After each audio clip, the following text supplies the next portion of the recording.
Pak? Belum pernah. Yang saya temukan cuma sebatas keraton, cuma seperti keraton, tapi bukan kerajaan. Kalau zaman sekarang itu Padepokan. Ya. Kasat Mata TV.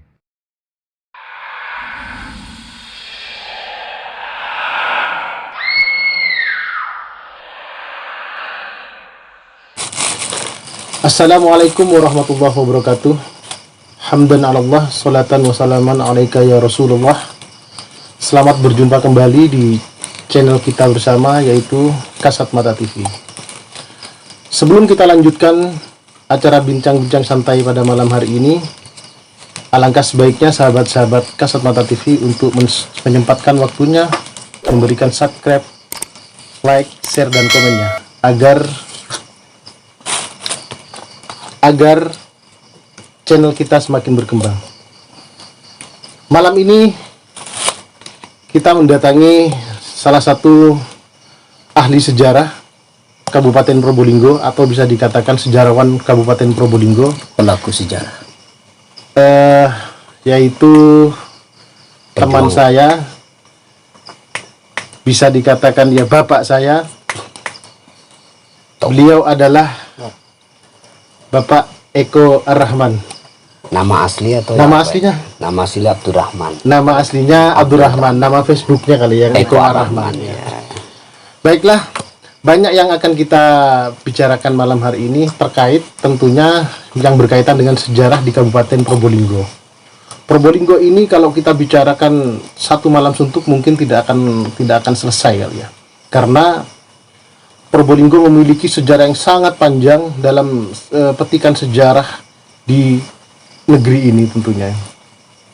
Salah satu sejarah yang paling legendaris di sini adalah tentang kisah yang sangat luar biasa sekali, romantis, tragis bahkan, adalah Dewi Rengganis.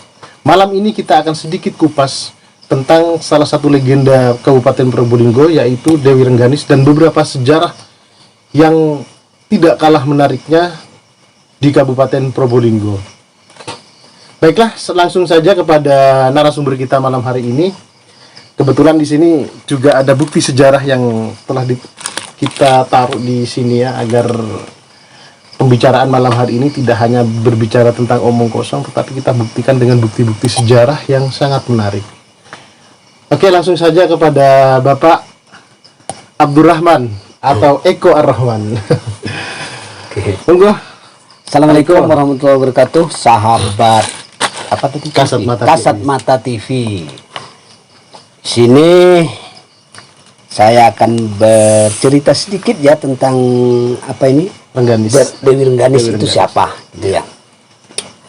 Dewi Rengganis itu sebenarnya seorang penari yang asalnya pertama kali dilahirkan itu di desa, kalau sekarang mas ya, kalau sekarang itu desa Kebonagung.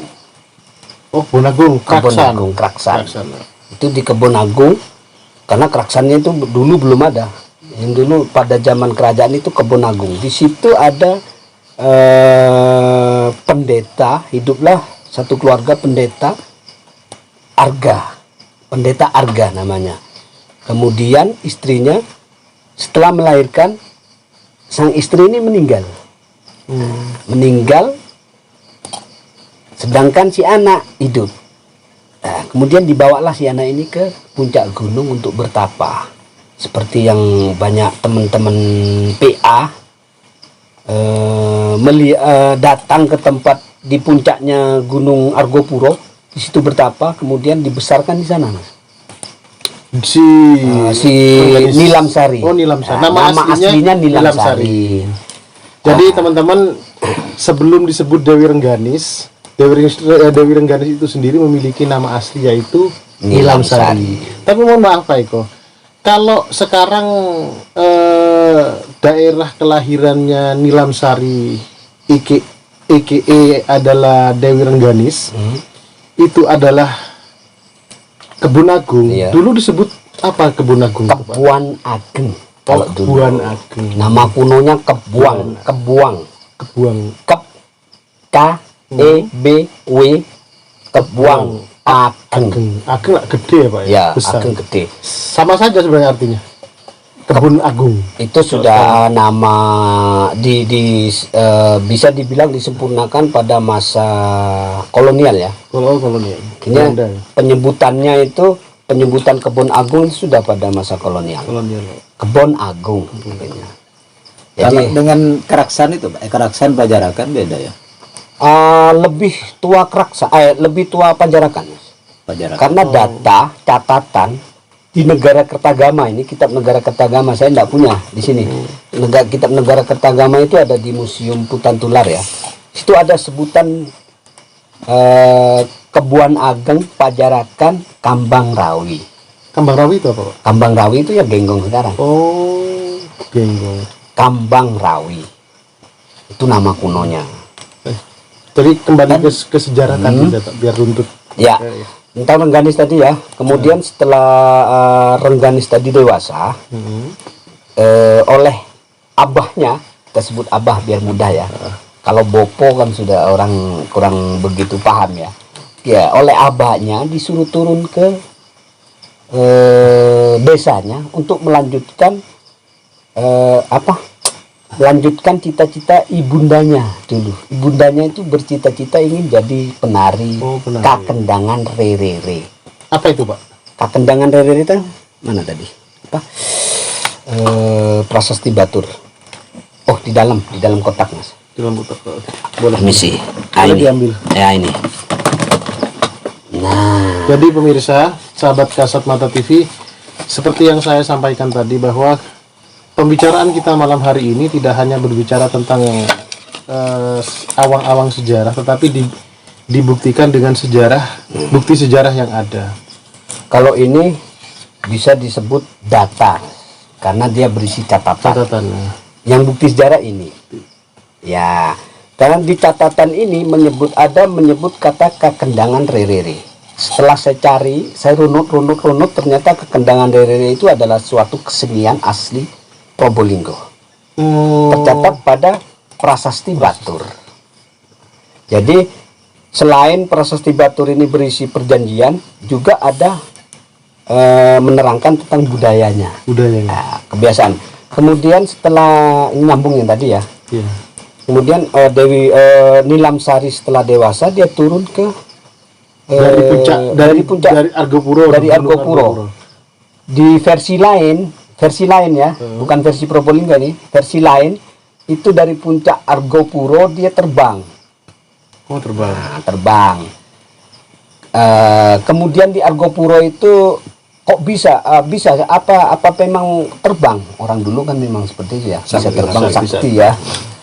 Nah, kemudian setelah nyampe di Kebon Agung sekarang, Kebon Agung itu Kebon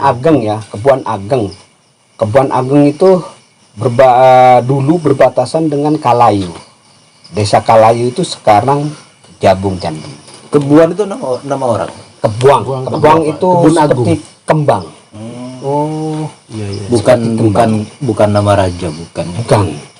Kalau di Probolinggo ini selama saya telusuri itu tidak pernah saya temukan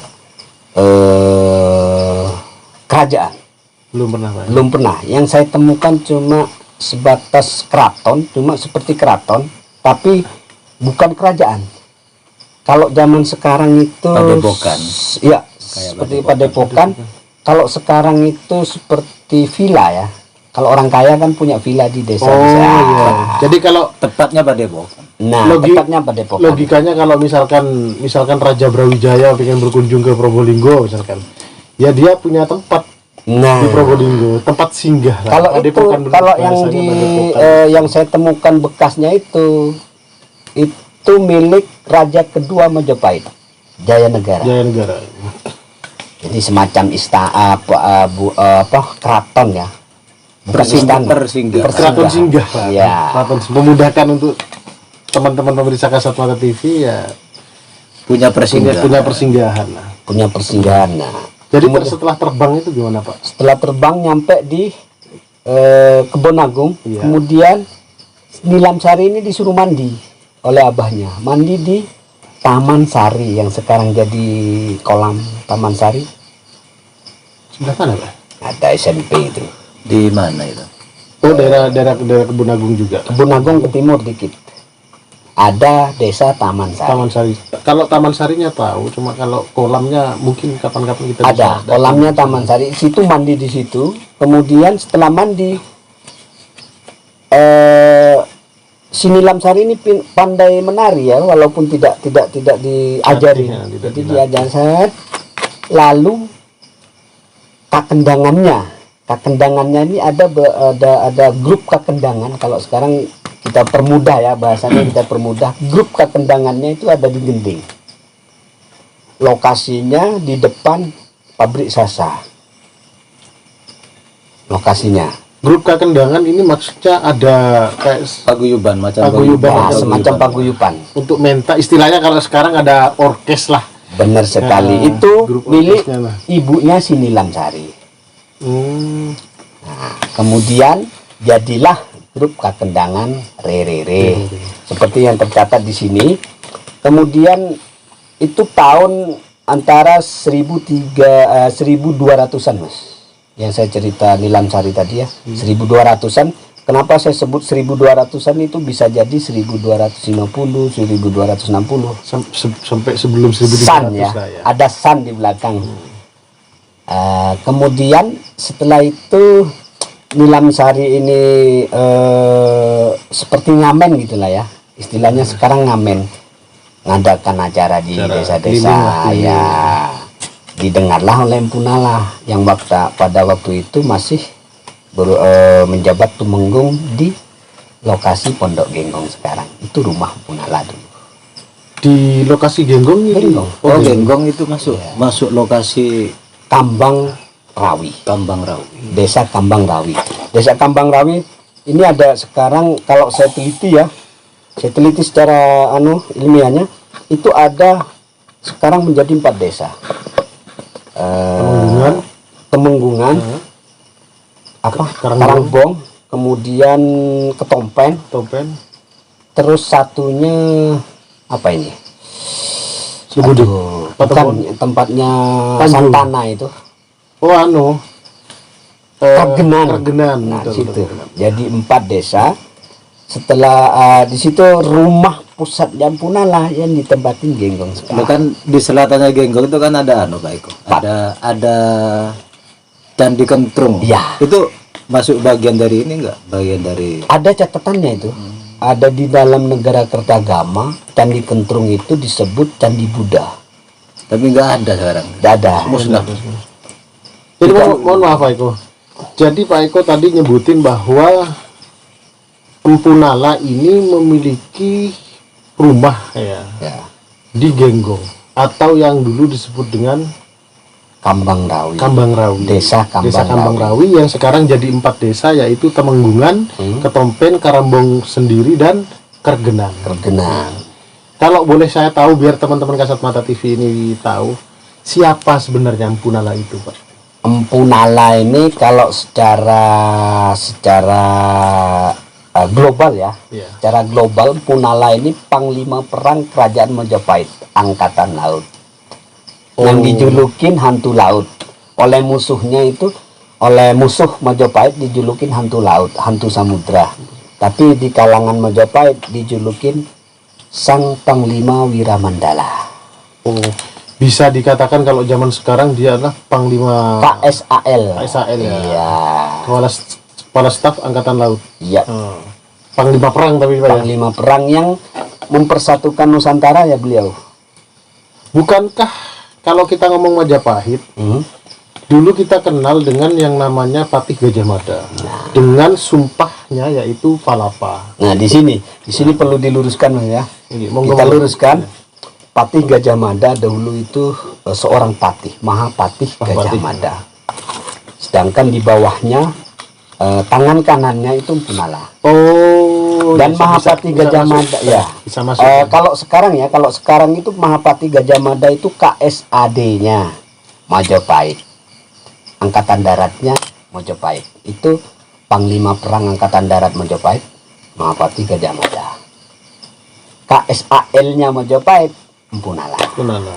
Oh, berarti kan kalau secara hierarki jabatan sebenarnya Pati Gajah Mada dengan Punala selevel dong. Kalau Kalau dari militer selevel. selevel Pak. Ya. Punala itu kan panglima. Panglima. Enggak, kalau ngomong sekarang itu kan Panglima TNI. Panglima TNI, di bawahnya Panglima TNI itu ada KSAD, KSAL, KSAU. Kayak gitu, Pak. Iya, kalau sekarang. Nah, coba kan kalau kita ngomong sejarah, negara kita itu Nusantara ini kan luas sekali dan katakanlah ini kan kalau zaman dulu kan nggak mungkin ada angkatan udara kan Pak ya. Nggak ada. Otomatis kalau ingin menaklukkan negara-negara yang lain atau kerajaan-kerajaan yang lain Angkatan laut. harus angkatan laut. Nah. Oh betul. Kalau angkatan udaranya itu ada dulu. Bagian bukan udara sih ya. Bagian santet menyantet itu ada pasukannya. Itu angkatan udaranya. Bagiannya nanti. Ada memang pasukan khusus seperti itu ada. Sampai sekarang ada itu. Ada sampai sekarang dipelajari pada sama orang. Cuma di zaman sekarang itu salah dipergunakan. Gitu. Baik, kembali ke tadi tuh Pak, ke Rengganis yang didengar oleh Empu Nala. Nah, kemudian Empu Nala mendapat berita bahwasanya Prabu Hayam Wuruk akan berkunjung ke Banger. Dulu namanya Banger. Oh, Probolinggo ini namanya dulu Banger Pak. Ya, dulu sebelum Probolinggo itu namanya Banger. Bukankah Banger itu nama kali kayaknya Pak? Nah, Probolinggo. di sini yang perlu kita luruskan juga, sahabat kasat mata ya, perlu kita luruskan nama Banger ditulis oleh sebagian literasi atau apa istilahnya ya, literasi lah ya. Sejarah lah Pak ya, sejarah yang Ditulis tertulis, bahwasanya nama Banger itu dari sungai yang dipakai pertempuran oleh Damarwulan dan Minak Jinggo. Kan begitu, banyak ya. Kalau Probolinggo itu kan bener enggak Pak Eko? Kata Probolinggo diambil dari kata Prabu Linggih. Linggih. Nah. Jadi ada seorang raja jalan-jalan mampir di Probolinggo. Betul, itu sebenarnya betul, cuman Sehingga diambil nama dari nama. cuma sejarahnya mungkin tidak sesimpel itu kan. iya tidak sesimpel itu. Karena ketika saya mendengar cerita itu Prabu Linggih, kan banyak ditulis Prabu Linggih. Prabu Linggih. Prabu Linggih. Mampir. Nah, ketika saya teliti nama Probolinggo berasal dari Prabu Linggih, saya teliti ini memang benar. Saya tidak menyalahkan orang nulis seperti itu, saya tidak bisa menyalahkan ya. Ada bukti sejarahnya. Ada bukti sejarahnya. Cuman ketika nama Probolinggo diambil dari Prabu Linggih, itu cuma satu masa. 100 tahun satu masa. Jadi sedangkan Probolinggo itu berjalan beberapa masa. Ada masa kerajaan Singosari, kerajaan Majapahit ya. Yang pertama bukan Singosari, bukan Majapahit kan Pak. Singosari. Enggak, maksudnya Yang pertama kali. kan gini, tadi Pak Eko nyebutin bahwa di bincang-bincang kita tadi bahwa sebenarnya Probolinggo itu tidak ada kerajaan secara utuh yang Berada di Probolinggo, yang berada di ya. Probolinggo. Itu Probolinggo itu masuk ke wilayah Singosari dulu. Ya pusatnya di Malang. Malang, ya. Singosari. Kemudian setelah Singosari runtuh, Probolinggo kemudian masuk ke wilayah Mojopahit. Majapahit. Sampai kemudian berpisah dari Mojopahit antara 1294 itu masuk ke wilayah Namanya. kerajaan Namanya. Lamajang. Oh, Namajang. Ya, Lamajang Tigang Juru. Tigang Nah, Juru. kemudian setelah Lamajang Tigang Juru baru masuk ke Belambangan. Perlu sahabat-sahabat Kasat Mata TV tahu, Lamajang itu kalau sekarang kita sebut dengan Lumajang. Jadi di sana itu dulu memang ada kerajaan namanya Kerajaan Lamajang. Lamajang dulu ya. Lamajang. Jadi kerajaan di Jawa Timur ini yang famous atau yang terkenal itu ya Mojopahit. Majapahit, Lamajang dan Belambangan Pak ya. Belambangan. Kalau Singosari itu Pak Eko, kan di Malang ya. Malang Solo, Singosari Malang. Juga Jawa Timur. Jawa Timur. Karena di situ dirancangnya pemersatuan Nusantara, jadi dari awalnya dari sana, Singosari. dari Singosari. Kembali ke tadi tuh Pak Eko. Jadi ketika nah. Rengganis ketika Empu Nala. Punala ada rencana kunjungan dari Ada dapat berita bahwasanya Prabu Raja Hayam Wuruk Wuruk, akan berkunjung ke Raja Hayam Wuruk. Banger Hmm. atau ke Probolinggo lah ya. Probolinggo lah. Ke Probolinggo. Kemudian Empu Nala ini mempersiapkan hiburan, yaitu kakendangan rere tadi.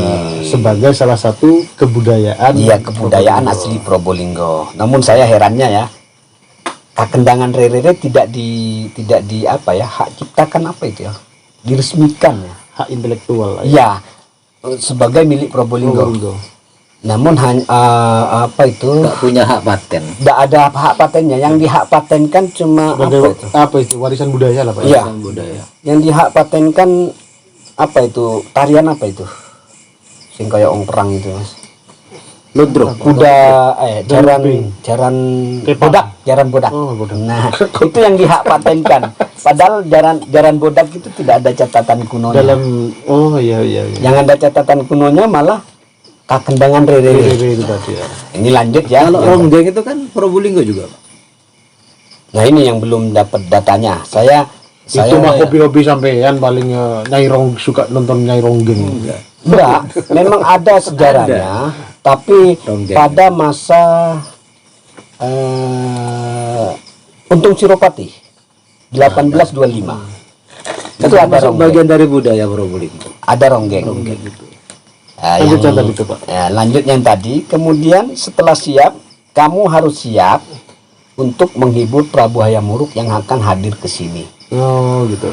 Jadi Akhirnya Nilam Empu Sari Nala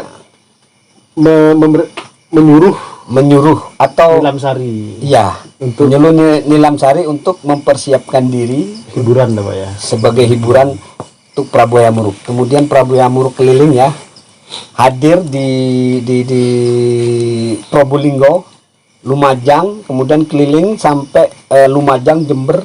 Kalau sekarang lah ya. Iya. Kalau saya sebut nama kunonya mungkin agak bingung.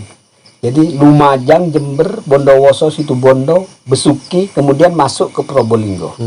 Nah, setelah Nilam Sari ini masuk siap di Kalayu atau Candi Jabung. Di sana pertama kali menghibur rombongan Prabu Hayam Wuruk, kemudian dilihatlah oleh Prabu Hayam Wuruk. Ini siapa namanya? Nilam Sari. Akhirnya ada rasa suka. Kok cantik gitu. Gitu ya. Dipilihlah menjadi selir. Selir. Oh. Nah, Itu ya enaknya kalau zaman-zaman dulu raja-raja itu, Pak.